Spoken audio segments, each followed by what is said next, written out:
For those that are new, don't forget to subscribe to the channel and turn on all notifications to be notified whenever a brand new video is posted onto this channel. Thank you all so much for your continued support. Now let's begin. Ladies and gentlemen, the official Halloween 2018 trailer is finally here. As on today's video, we are going to further analyze, break down, and dissect the events of the official trailer to further get a better understanding as to what's to be expected in this upcoming Halloween 2018 movie. So I hope you guys sit back and enjoy, and of course, if you guys are fans of Halloween and of course the Halloween franchise, then make sure you guys go ahead and slap a like down below as we kick off the Halloween 2018 trailer with a very interesting shot which seems to resemble that of a prison. Now, we understand that Michael has been institutionalized and imprisoned for over 40 years, having to follow the events of the first Halloween film, and we get to see cameras and barbed wire, guards, maximum security is my best bet as to where Michael's being kept right now,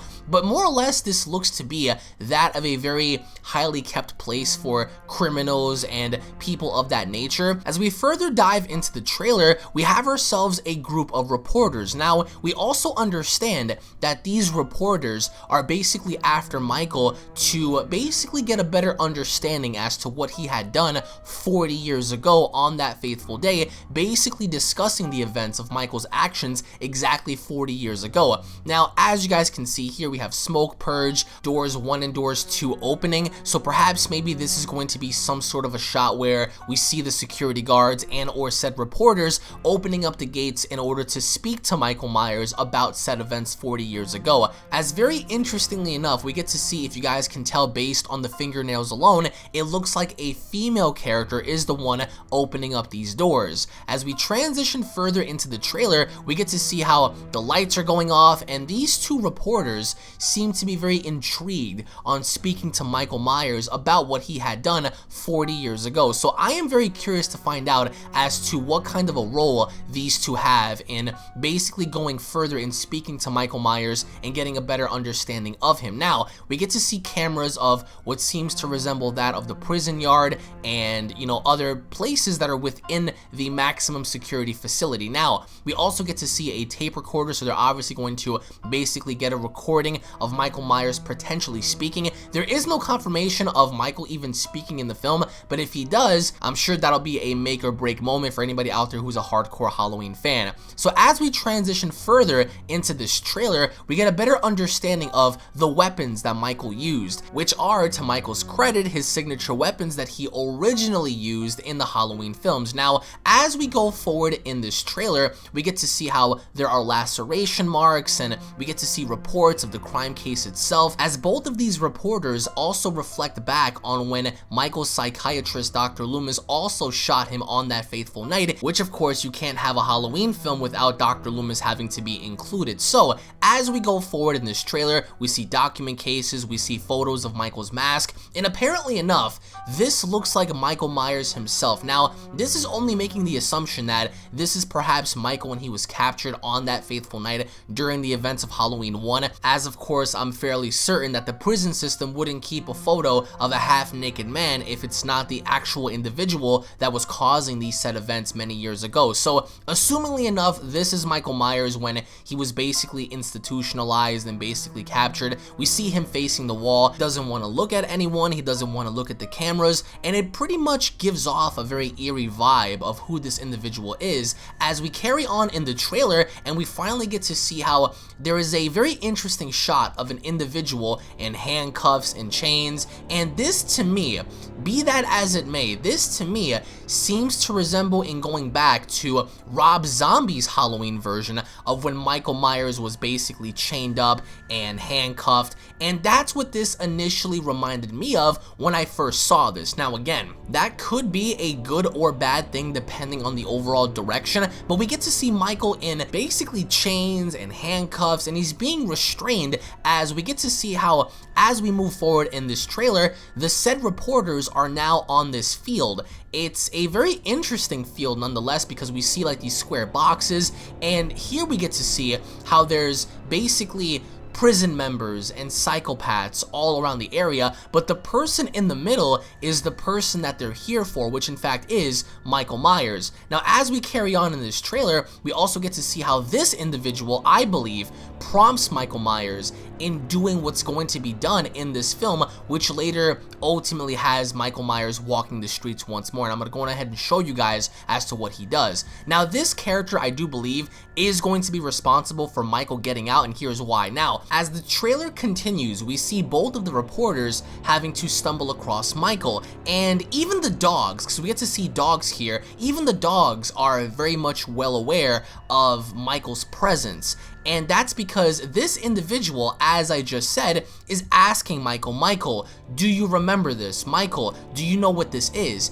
And as he's doing this, even the dogs are becoming very alarmed by what this person is about to reveal to Michael, and he pulls out Michael Myers' old mask. And with that being said, like I just pointed out, we see all kinds of mentally ill people in this place. So Michael, of course, having mental problems of his own, he's here and he's overhearing this man basically tell him, hey, do you remember this? Do you remember this? And he points out and he shows Michael the original mask.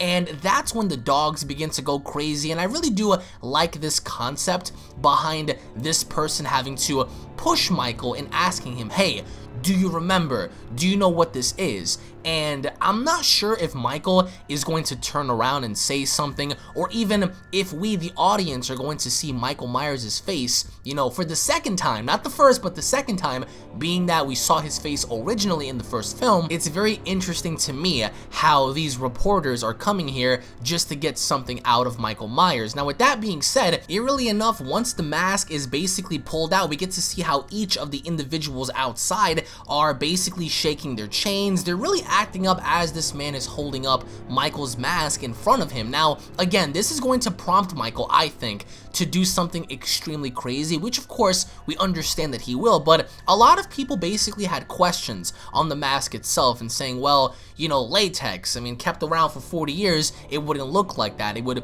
dematerialize more or dematerialize less. We're gonna have to wait and see to find out where this mask was and why this individual had brought it to Michael in the first place. Now, as we carry on in the trailer, we get to see Miramax, you know, Universal, all that good stuff pop up, and Blumhouse, of course, as we go right into the beginning with, you know, said individuals, characters having to run around. It's obviously Halloween season, classic Halloween vibes. Now here, I'm assuming is going to be Karen Strode, which is basically Laurie Strode's daughter. And just like how we saw in the original, they're basically here discussing the events of Laurie, and they're basically talking about how 40 years ago, there was an event of Michael Myers going around killing people. Now, to further solidify the relationship between Michael and Laurie having to be shown in this particular scene here, it looks like once the concept is brought back up of Michael Myers having to be Laurie's brother and killing off not only civilians and pedestrians on the street, but also family members as well, Karen confirms that in fact, no, Michael and Laurie are in fact not related, but instead, that was basically something that people made up just for the sake of fun. So it's confirmed Laurie and Michael are not brother and sister in this film, and I really do enjoy the vibes that this movie is giving off, because here, the house that you're looking at in this particular shot is the original house from the first film, and it's because of this we get to see how good old Laurie has prepped for this. Now, it looks like this countertop turns into some sort of a passageway that leads downstairs, which again, Laurie Strode had been preparing for Michael's inevitable return for 40 years now, so she's been basically booby-trapping the entire house. She has, you know, secret passageways and she has secret rooms all over the place. So here we get to see the scars left on Laurie's arm 40 years ago, so she hasn't forgotten Michael and what he's done, and basically having to the vengeance that she has for Michael Myers, as we get to see here how basically the girls are discussing Halloween and the concept of, you know, Laurie Strode and Michael Myers and whatnot. So basically setting up for what's about to happen, which is that of Laurie Strode getting her revenge on Michael. Now, what is this? It's a mannequin, and this mannequin has bullet holes all over the place. Why? Because Laurie Strode, up until this point, has been basically practicing and prepping to kill Michael Myers, to fully kill off Michael Myers this time, which ultimately confirms, in a sense, that Michael Myers will in fact be mortal in this film. I'm not entirely sure how you guys may feel about that, but it looks like, according to Laurie, she is going to fully finish off Michael once he inevitably does return in her quest to finally get peace. Now here we get to see how Laurie is basically talking to one of the sheriffs in town. As the sheriff asks Laurie, what the hell did you do that for? As Laurie replies by saying, so I can kill him. And then that's when all of the fun begins. And from there, we get to see how Laurie Strode is basically setting up her guns. She has shotguns and rifles. She's basically practicing outside on a range in getting her revenge on Michael Myers. And basically, this film is giving off a revenge vibe from this character because she's been through so much. She's been through one hell of a traumatic experience. So with that, she's hoping that he would escape, and she knows that he will for that very fateful day until he arrives so she can finally kill him off. Now, as we move forward in the trailer, we get to see how at long last, from exclusive producer John Carpenter, Michael Myers escapes. Now, how does he escape? We see here the same individuals as we saw in the institution, basically outside. Now we see a bus outside. We see this bus having to linger around, so we can only imagine that it's because of Michael Myers, which ends up being the direct result of this bus crashing and setting all of the inmates free. More importantly, Michael, the most dangerous of them all. So as we carry on in this overall trailer and Blumhouse Productions, we see how Laurie begins to tell her daughter that the bus crashed. And with that being said, her daughter's like, okay, what does that mean? And Laurie carries on by saying Michael is basically free. And nobody in the town is basically alarmed by this because they think that basically Laurie's crazy, that the bus didn't house Michael Myers, that he's not escaped, that he's in the maximum security prison, and that's where he's going to remain. So here we get to see how one of the guards begins to approach the bus and noticing that there's nothing left within the bus other than possibly a dead body. Now, interestingly enough, here we see a woman using the bathroom. And eerily enough, over out in the distance, we see a very mysterious pair of feet. Now, what I really enjoy about this is the fact that once Michael approaches the stall and he's basically going around checking up to see who's inside of it, we see a very familiar person, which happens to be one of the same reporters that was in the institution, prompting Michael on getting a reaction. As we pan out later here, we get to see how the male reporter happens to stumble upon one of the garage stations and notices one of the mechanics dead on the ground, assumingly by blunt force trauma. Now, scary enough, we see how Michael is back inside of the bathroom and we see him holding on to something. Now, he begins to drop little bits of objects on the ground, and eerily enough, the stuff that's coming out of his hand are in fact teeth. Now, this is only going based off of the assumption that he had ripped out the teeth of the mechanic before or after killing him off, and that's very creepy to me. As even after Michael Myers had dropped all the teeth on the ground, he begins to basically grab onto the door in his attempts of breaking on in because he knows that the female that was outside with the male reporter is in this stall, and the woman's beginning to panic. She doesn't know what to do. He eventually manages to burst on in grabbing her by the leg, and then finally, at long last, by the very end, he manages to get his mask, which is very simple if you think about it. Michael causes the bus crash, Michael kills the mechanic and grabs his clothing, Michael finds the reporters, killing them off, getting his mask back, and then his final mission, of course, is to go after Laurie Strode. So at the very end, Michael puts his mask on, which is very signature to his character. He puts the mask on, obviously he has the same outfit on, he has the same mask, and that's when the terror begins. Michael Myers is back this Halloween. It looks like he's finally outside, out and about. It's Halloween night, kids are out trick-or-treating, and nobody is suspecting that this psychopath is back out on the loose. We see these kids bump into him, and I really love Michael's demeanor here because the minute these kids bump into him, Michael doesn't seem to be bothered, he doesn't seem to be alarmed, because remember, Michael Myers doesn't really have a problem with kids that are dressed up. He doesn't have a problem with that at all, because here, he could have easily just have grabbed onto the kids and killed them, but that's not his MO, that's not his motives. He's looking around, he's trying to figure out where Laurie is, and Laurie knows at that point that Michael is free. And by the end of this trailer, there was lots of intense moments. We get to see how Michael Myers is basically, I'm assuming here, here trying to either steal a car or killing someone off who happens to be in a car, which maybe is a father figure of someone. We see him grab onto the individual, stabbing him from behind. We see this woman here, she seems to be in distress because of what she's witnessing outside. Michael's walking around with his signature knife in his hand. He flips the knife over, and that's when he pursues Laurie Strode. Now, Laurie here doesn't seem to be worried at all. In fact, she seems to be more prepped and ready for Michael's return than anybody else. And that's when the trailer basically ends off with Laurie having to scream about and yelling at all the kids to basically get out of here, just as we saw in the very first Halloween film.